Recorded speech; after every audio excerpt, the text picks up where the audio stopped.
Ya, duit dari pemerintah Thailand, dibayar mereka.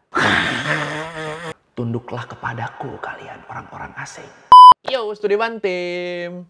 Jadi kemarin gue habis nonton podcastnya Om Deddy Kobuzer yang sama Wisnu Tama. Di situ kan mereka sempat sedikit ngebahas kenapa restoran Thai food di Amerika itu banyak banget. Dan ternyata itu bagian dari agenda pemerintah Thailand. Nah, karena podcast itu gue jadi kepikiran buat ngebahas ini lebih dalam. Dan mungkin ada dari lu yang belum tahu kalau apa yang dilakukan pemerintah Thailand dengan Thai foodnya itu termasuk ke dalam gastrodiplomasi. Jadi ayo kita bahas tentang apa itu gastrodiplomasi dan teknik-teknik gastrodiplomasi yang dilakukan di banyak negara. Di Learning by Googling. Pertama kita harus ingat, kalau beda negara, beda juga keunikannya. Baik itu dalam hal bahasa, agama, fashion, budaya, arsitektur, ya banyak lah pokoknya ya. Tapi mungkin di antara keunikan-keunikan itu, salah satu yang paling penting dan paling gampang masuk ke orang itu adalah makanan. Yang namanya makanan dari suatu daerah pasti dipengaruhi banyak hal kan. Kayak rempah atau bumbu yang ada di daerah tersebut, terus kontur daerahnya tuh kayak gimana, sampai budaya dan agamanya kayak gimana. Itu bakal mempengaruhi makanannya. Nah, ternyata makanan dari suatu daerah bisa menjadi langkah awal buat orang-orang di luar sana mempelajari tentang daerah tersebut. Oh, ya. Jadi dengan makin banyaknya restoran asing, kita ambil contoh misalnya restoran Thai food ya, karena ini negara yang paling sukses terapinnya. Sama yang paling gue ngerti sih soalnya. Dengan banyaknya restoran Thai food di banyak negara, ini bakal nguatin image Thailand di negara-negara tersebut. Inilah yang disebut gastrodiplomasi. Diplomasi dengan menggunakan makanan. Ya pokoknya premis dasar dari diplomasi ini adalah cara paling mudah memenangkan hati dan pikiran adalah melalui perut.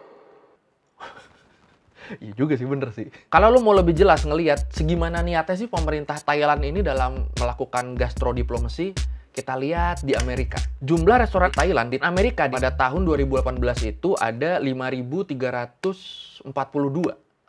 Ini jauh ya kayaknya dibanding restoran Meksiko di Amerika yang jumlahnya lebih dari 54.000. Ya riba! Tunggu dulu, kita lihat dulu jumlah penduduknya nih masing-masing. Orang Thai Amerika di Amrik ini cuma ada sekitar 300.000 jiwa. Dikit ya. Bandingin sama Mexican Amerika di sana yang jumlahnya itu lebih dari 37 juta jiwa. Wah, ini jauh banget yang perbandingannya kan.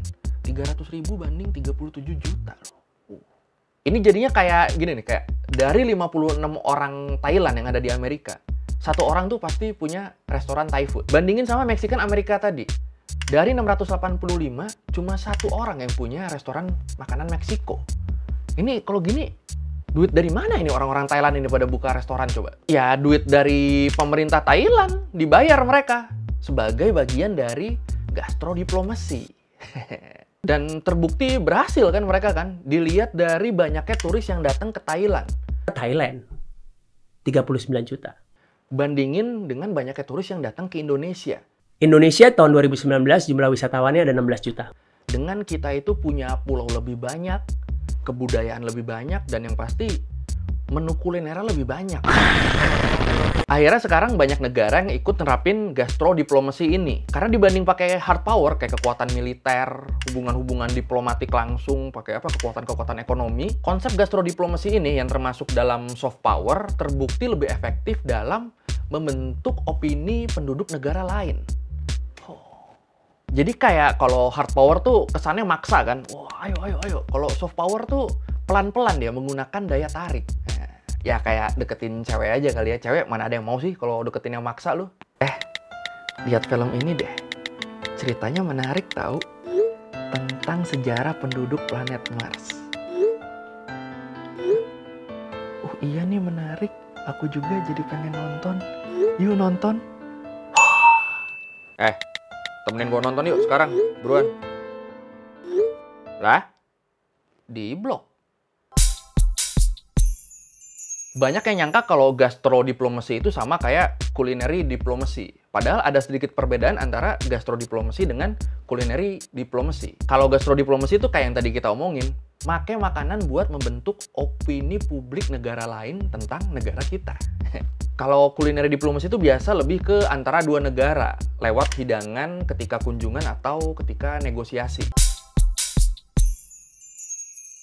Gastrodiplomasi ini bagian dari cultural diplomacy, yang merupakan bagian dari public diplomacy. Nah, biasa kalau udah sukses dengan gastrodiplomasi, nah masuk nih pelan-pelan nih cultural diplomasinya. Kayak Thailand sekarang nih kan, Thai popnya mulai naik nih, seri-serisnya juga Hormones, The Gifted, segala macem tuh.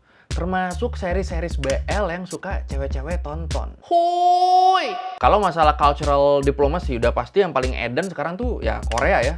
Lewat K-pop dan K-dramanya. Nah, setelah Korean Wave-nya ini meledak, mulai jalan nih gastrodiplomasinya dengan ngebuka banyak restoran Korea di banyak negara. Brainwash terus, uang masuk terus.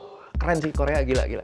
Terus yang menarik juga nih Taiwan. Dia tuh gastrodiplomasinya tuh nggak usah banyak menu, satu aja, boba. Itu udah nemplok di mana-mana loh sekarang tuh boba tuh. Tiap belokan tuh kayaknya ada aja yang jualan boba. Dan terbukti, lewat boba doang yang udah nemplok di tiap belokan, itu sektor pariwisata Taiwan tuh meningkat pesat loh. Dilihat dari banyaknya turis-turis yang datang ke sana.